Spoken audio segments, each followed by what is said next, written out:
Good evening बच्चों। तो आज हम लोग एक सवाल देखने वाले हैं जो कुछ छात्राओं ने पूछा था। ये सवाल भी कई बार बोर्ड एग्जाम में आया है। तो देखिए, प्रश्न आपके सामने लिखा हुआ है।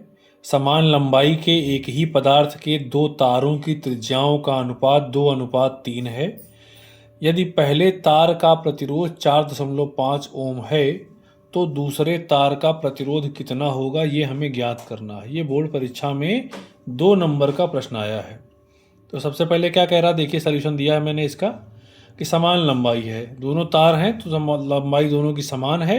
तो पहले तार की लंबाई को L1 लिख लिया, दूसरे को L2 लिख लिया। तो L1 की भी हमने लंबाई L मान लिया है और L2 की भी L मान लिया है। आगे कह रहा है कि दोनों तारों की त्रिज्याओं का अनुपात। तो पहले तार की त्रिज्या को R1 से दूसरे तार की त्रिज्या को स्मॉल r2 से लिख लिया गया। वो अनुपात दिया हुआ है, यानी R1 अनुपात R2 दिया हुआ है 2:3। पहले तार का प्रतिरोध यानी कैपिटल R1 को दिया है 4.5 ओम। दूसरे तार का प्रतिरोध निकालना है, ठीक है ना। तो यहाँ पर देखिए, दोनों तारों की जो त्रिज्याएं दी हैं उसमें से पहले की त्रिज्या 2 और 3 है दूसरे वाले की।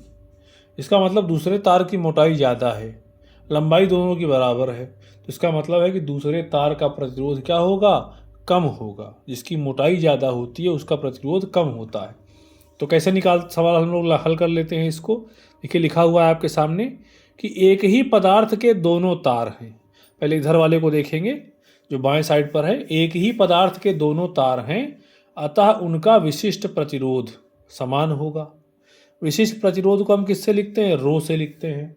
तो पहले का विशिष्ट प्रतिरोध रो1 हो गया, दूसरे का रो2 हो गया। दोनों बराबर होंगे क्योंकि एक ही पदार्थ के, तो रो1 बराबर रो2 हो गया। अब जो हमारा रो है उसका सूत्र क्या होता है, रो बराबर होता है RA/L।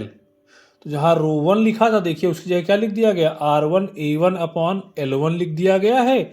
और जहाँ रो2 था वहाँ लिख दिया गया R2A2/L2। हमें R2 चाहिए, तो R2 को एक तरफ रोकेंगे, A2 और L2 को हम भेज देंगे दूसरी तरफ। तो L2 जो इधर अपॉन में उधर जाएगा, गुणे में अंश में चला जाएगा। जो A2 इधर गुणे में है यानी मल्टीप्लाई में है, उधर जाएगा डिवाइड में।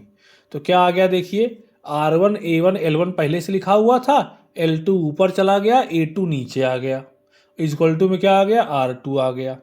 इस तरह से इसको लिख लिया गया। R2 देखिए लिखा हुआ है R2 equal to R1 L2/L1 और इनटू में क्या है, A1/A2 है। अब हम क्या करेंगे, L2/L1 तो लिखा है, लेकिन A क्या है, A है आपका मोटाई यानी अनुप्रस्थ काट का क्षेत्रफल, एरिया ऑफ क्रॉस सेक्शन जिसको बोलते हैं। तो उसका फार्मूला क्या होता है, πr² होता है।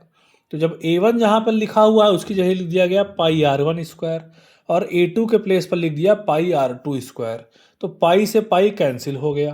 तो क्या आ जाएगा, देखो सबसे नीचे लाइन में देखिए क्या आ गया है, R2 equal to R1 L2/L1 into R1/R2 का होल स्क्वायर। अब हमको इन सबकी वैल्यू पता है तो सबकी वैल्यू रखेंगे।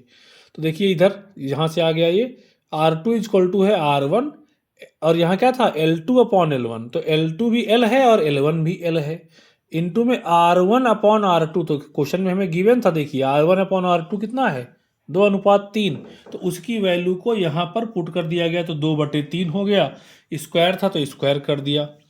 तो देखिए L से L कैंसिल हो गया, 1 आ गया। तो R2 इक्वल टू 4.5 इंटू 1 और 2 का स्क्वायर 4 हो जाएगा और 3 का स्क्वायर 9 हो जाएगा। तो 4/9 यहाँ हो गया।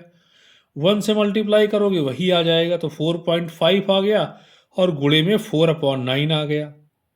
अब क्या करेंगे, 4.5 को 4 से मल्टीप्लाई कर देंगे, तो 4 पंचे 20 हो गया, 20 की 0 लिख दिया, 2 कैरी आ गया, 4 चौक 16 और 2 कैरी जोड़ दिया, 18 हो गया। दशमलव लगा दिया, तो 18.0 का मतलब 18 है, बटे में 9, तो 18/9 आ गया। 9 से 18 को कैंसिल कर दिया, तो 9 दूना 18 हो गया। तो R2 की वैल्यू कितनी आ गई, 2 ओम आ गई। तो इस प्रकार से हमारा ये क्वेश्चन जो है वो सॉल्व हो जाता है। और भी कोई प्रश्न आपको नहीं आ रहा है तो आप उस प्रश्न को भी हमें भेज सकते हैं, जिसका सोल्यूशन वीडियो बहुत जल्दी बहुत शॉर्ट में आपको प्रोवाइड कर दिया जाएगा। Thank you so much for connecting with us.